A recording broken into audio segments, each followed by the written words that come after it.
Another step in the Terry McLaurin situation.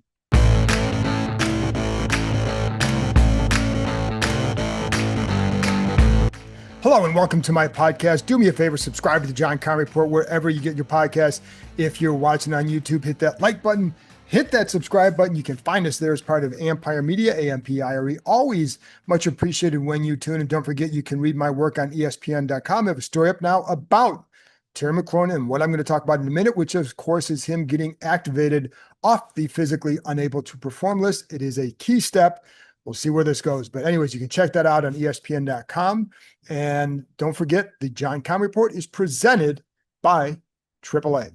For you gold members, we're going to get that Zoom this week. It'll be either Wednesday or Thursday. I need to see their schedule for the week first to see what I can then do.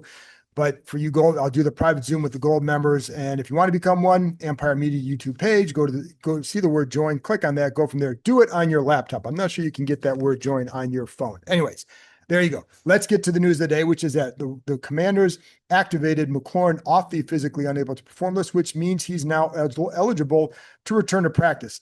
Typically, they're going to do a little ramp up period.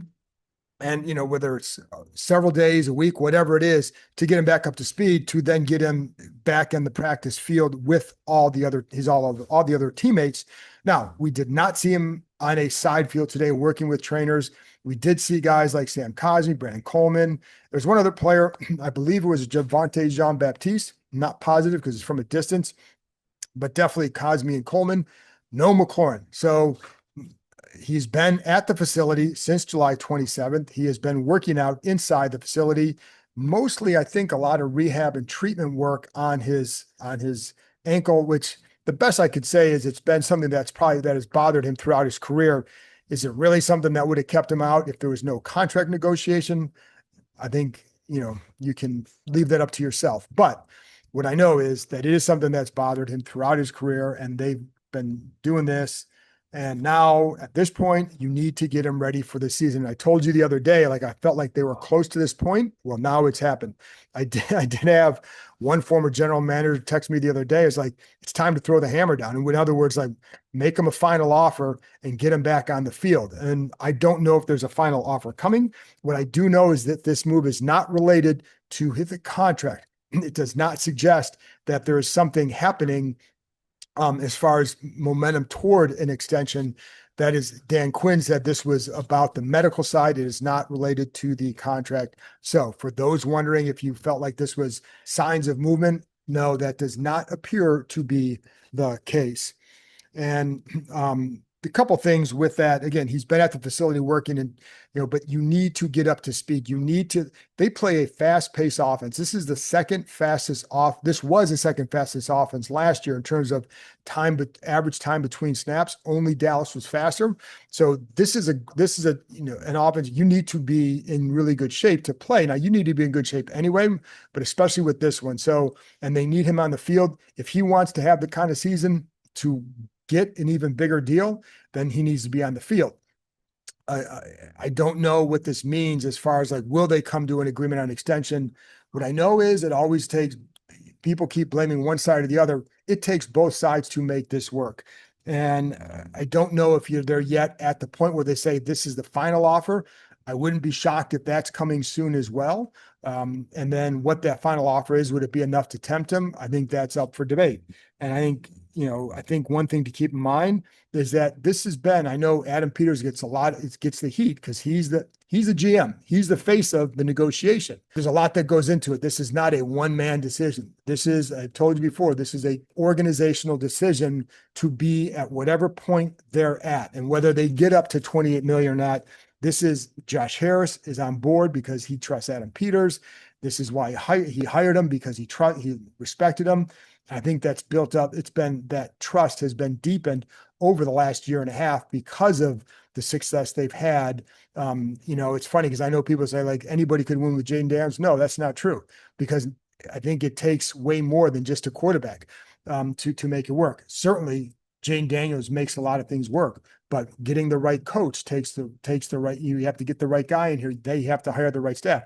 You still have to draft other players and bring in other players, and those. So that's why Josh Harris trusts Adam Peters because he feels that they've made a lot of right moves. Not every move is going to work. We know that. There's still some doubt about a couple higher draft picks from last year, Ben Sinnott, Luke McCaffrey, but there's also excitement around Johnny Newton.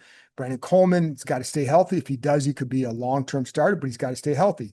You already got Mikey Samuelsville and Jane Daniels. So, Jordan McGee, it's been missed a lot of time this camp with injury. So anyways, but the bottom line is there is a lot of trust that has been built up for Peters with Josh Harris. And that's why, like I said, this is an organizational decision going on here. And I think the hard part is, it's funny because I know a lot of people say to pay the Terry tax. I think in their eyes, I do believe if they got to 28 million, that they believe, and I do think that they would look at that as paying more than what a regular quote unquote Terry tax is. And I mean that is in a very positive way for what he has done and what he means here, right? They don't want to pay for what someone has done. They only want to pay for what's going forward. But if you get to 28, I think in their eyes, they would be doing some of that to just get it done. The question is, would that even be enough? Would it be enough if they even got to 30? Now, consistently been heard that they would not get to 30, but let's say they did. Would that be enough to get Terry McLaurin in? I don't know. I don't know for sure. And that's not a yes or no. It's just, I don't know if that would get it done or not. The one thing we do know is that Terry McLaurin has said if there's no progression towards a deal, he's not going on the field. So we didn't see him today working out. So I don't know what his plan is. I know what their plan is with him. And at some point that has to include on-field work. And will he be out there if there is no progression toward a deal? Because again, at some point, it's all, I think you've definitely reached that point where if you want to get him on the field, it's got to be final offer, take it, leave it, let's go, one way or another. And then, you can either play under the contract that you have currently, and then bet on your quote unquote, bet on yourself to have a bigger year, another good year, and then see what your market value is for real. So that's something he could do. And, that's why sometimes players opt for that security. I don't know that he would do that. Would he bet on himself? He's bet on himself a lot of times over the years. I don't know that it's hard. I don't know if anybody would get to that 30 figure with him, even if he has another good year. It's not what I've heard. And again, I haven't talked to every team, so it's impossible to say maybe there's a team out there that would. I don't know, but most of the things I've heard is that it would be unlikely for that to happen, but it only takes one team. So we'll see.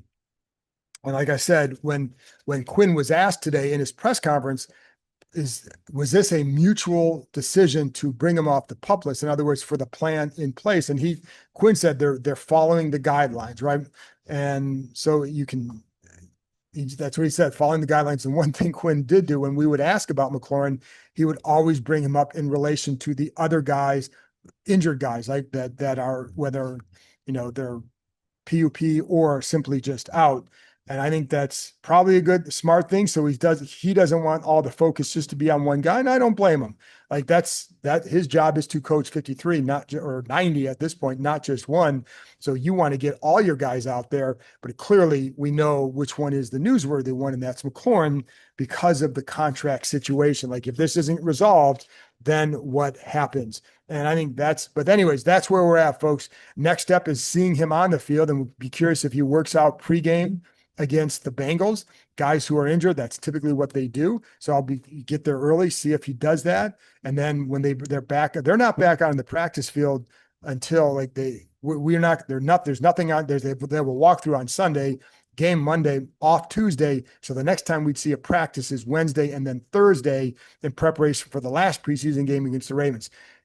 As Quinn said, it's highly unlikely he would play in that game. Like I would say it's like a 0.0000001% chance that he would play against Ravens. First of all, the starters typically don't play in that third preseason game, which is now the last one, of course.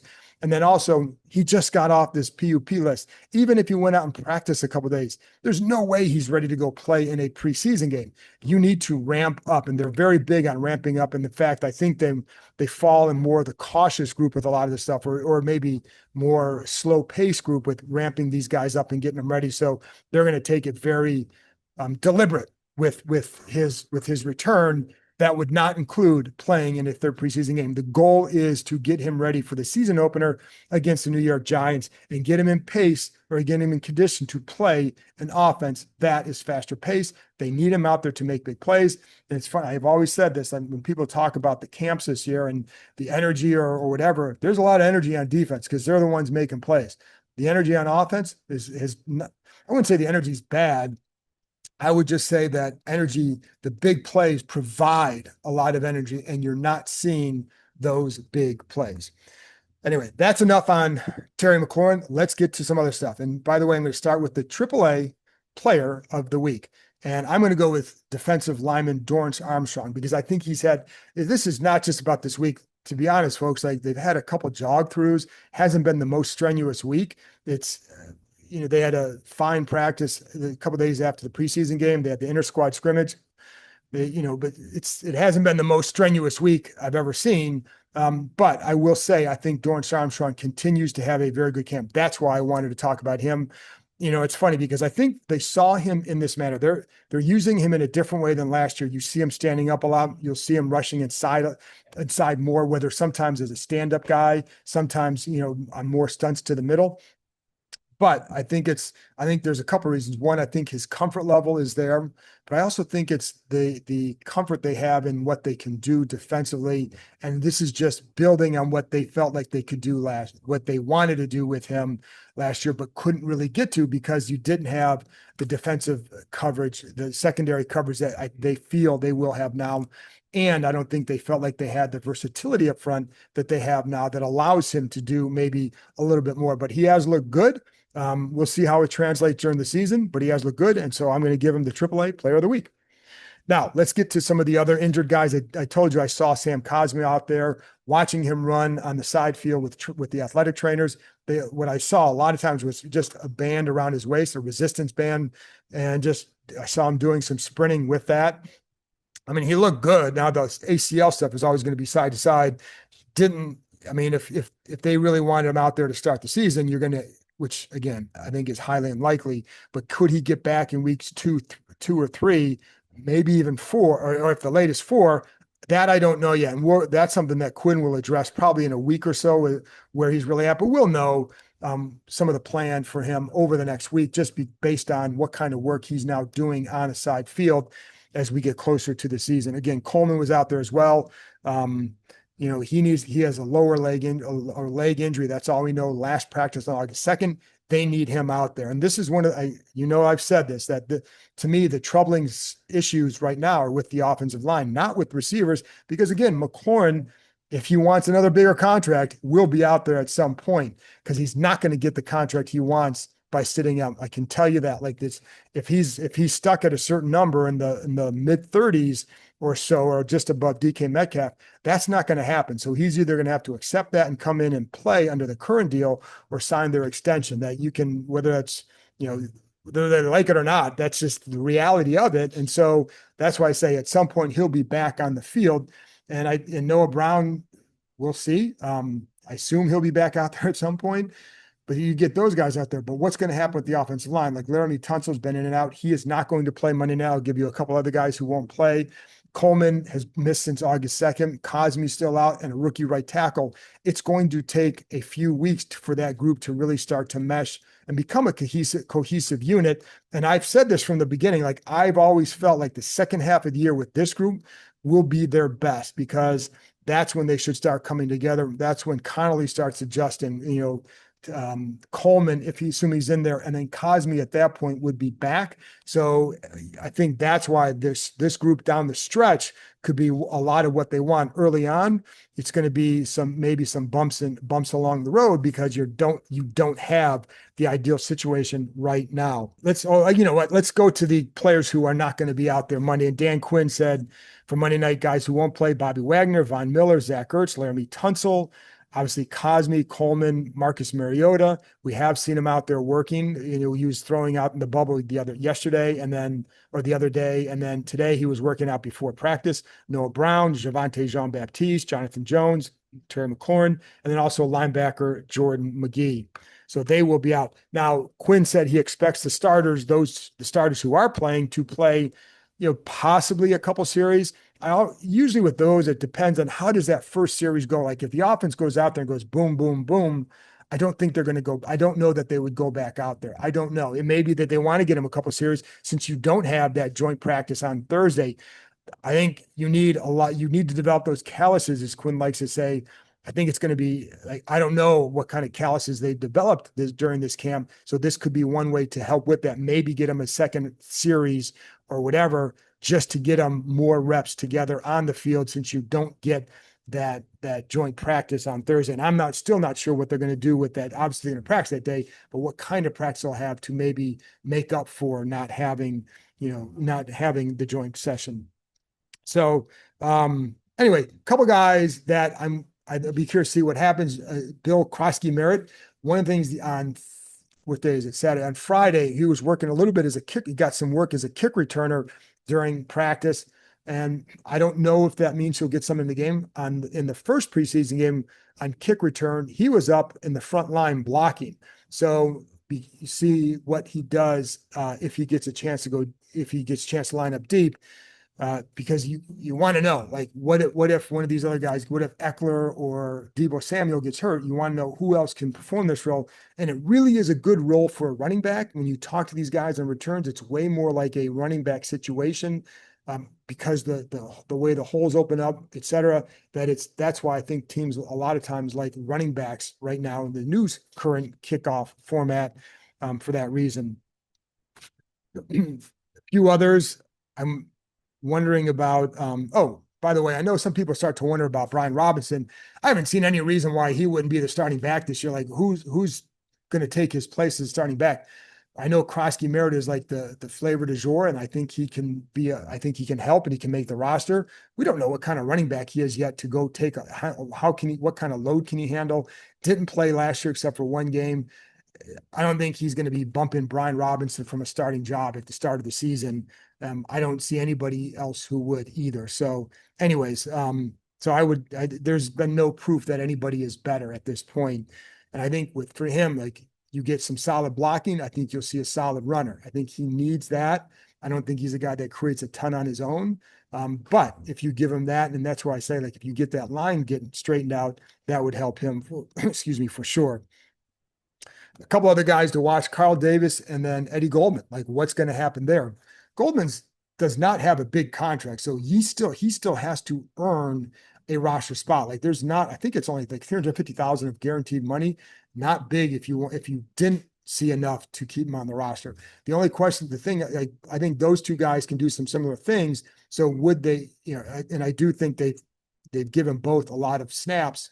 So what happens there? Because I don't think you certainly would be hard pressed to keep both of them, but that one of them would be there. And I don't know what's going on with that. Like, I don't know that, that Goldman is in any trouble. I do know that those guys, they are working a lot with the second unit. And I think that's where, you look at. Now, I will say I've seen Goldman a lot with the first unit in those big tackle sets where you get the 3D tackles where it's Payne, Goldman, and then Kinlaw as an end with the 5D line set. So clearly there's a plan for him. Got to see him do it.